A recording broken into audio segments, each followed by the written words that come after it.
I recognized it for the turning point it was, knowing that the active choice I wanted to make was going to change everything in my life, and being okay with that, because when you're almost 5, you're really ready for things to change, aren't you?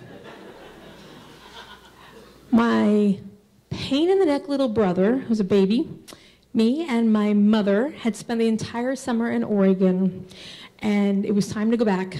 My father had arrived for the last 2 weeks, flown in, but then bought a car. Not just any car, a Mercury Comet. Has anyone ever heard of that? I don't think Mercury is still in business, are they? I can't imagine how, but it was actually orange, but they were too clever to call it orange. They called it burnt sienna, which I think it's better to just admit that a car is orange than make some reference like your car's been on fire before. That's not good. But what did I know? And my dad, he bought the car in Oregon because he was too lured in by the 0% sales tax that Oregon enjoys. So he's saving hundreds of dollars, and he was going to drive it back home to Maryland. Yeah. See, people are laughing, understand that he didn't do all the math, did he? Like the gas and everything.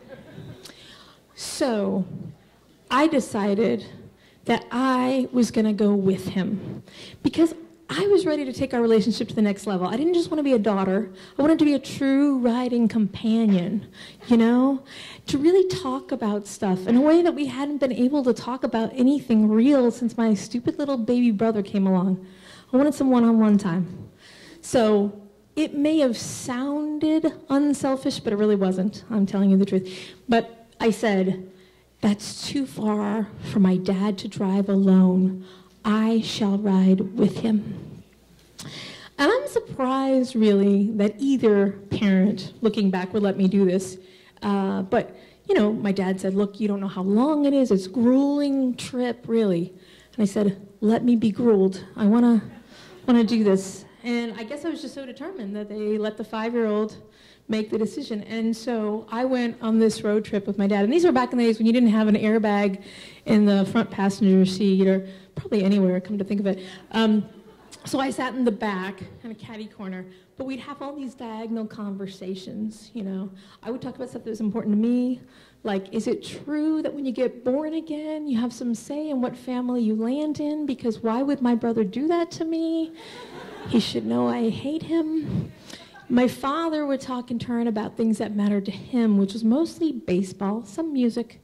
You know, I got to hear about the magic of threes in baseball, the infield fly rule, and also the number 108, which is the number of stitches on a baseball, which is also a multiple of 3, which you can tell easily if you add the number together, the digits separately. They add to 9, which is divisible by 3.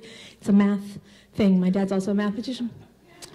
So, I mean, I felt like it was working, like we were really getting close, and this was great, until the very last night. You see, my father was cheap, so he would not pay for hotels. He would find a friend or family member he could stay with. And he explained to me as we were coming in to Illinois that we were going to stop at my great Aunt Maggie's house. And I had never met her, and he prepared me for the fact that she was old. And I said, you mean like you? And he said, no, really old. She's 81 or 82, something like that. So I thought, all right, I can handle this. But that's because I didn't know that when she would open the door, it wasn't just an old person. It was the witch from Hansel and Gretel. And I mean down to the last detail. She had the scraggly white hair. She wore a cloak, a black cloak, over her head. It's crazy.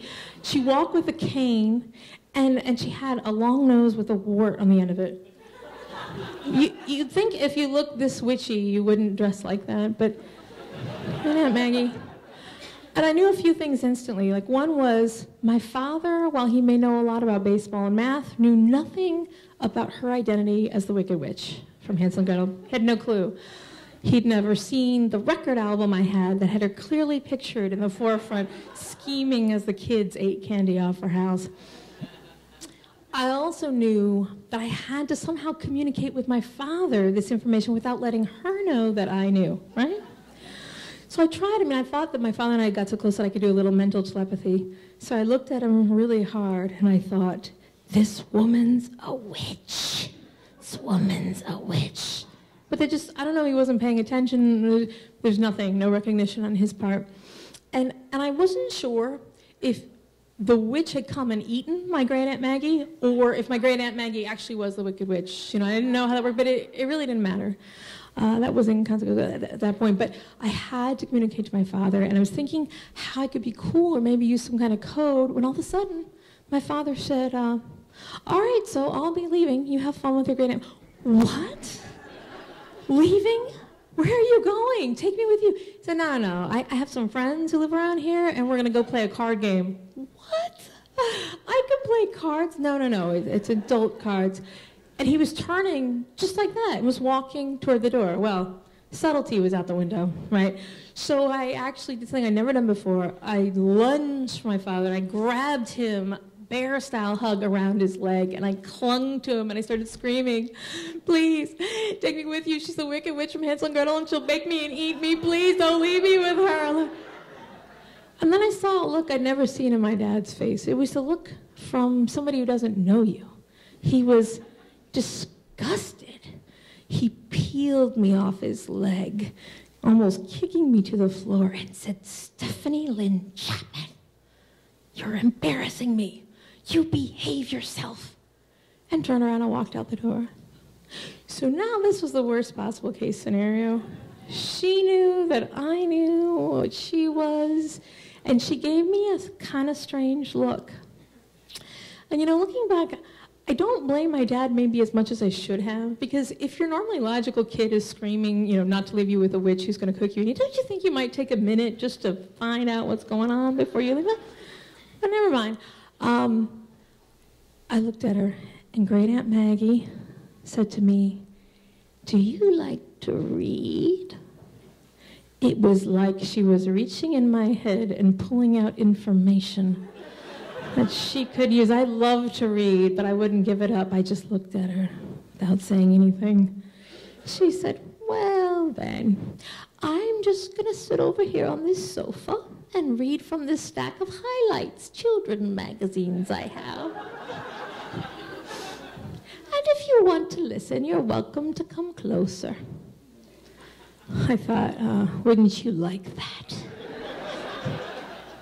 But then she started to read. And she was going. And the story was one I hadn't heard before, because I don't do highlights, children's magazine, and it sounded pretty good. And I thought to myself, you know, the oven is the other way.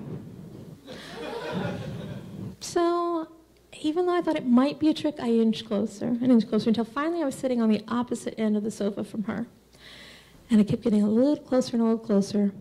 And I am told later that when my father made it back to great Aunt Maggie's, he found me asleep, all cuddled up in her lap, and she was just stroking my hair. So while it may be true that you can't judge a book by its cover, even when it's incredibly witchy, you know, it's also true that it's a little harder to get to the next level with your parent than just taking a road trip.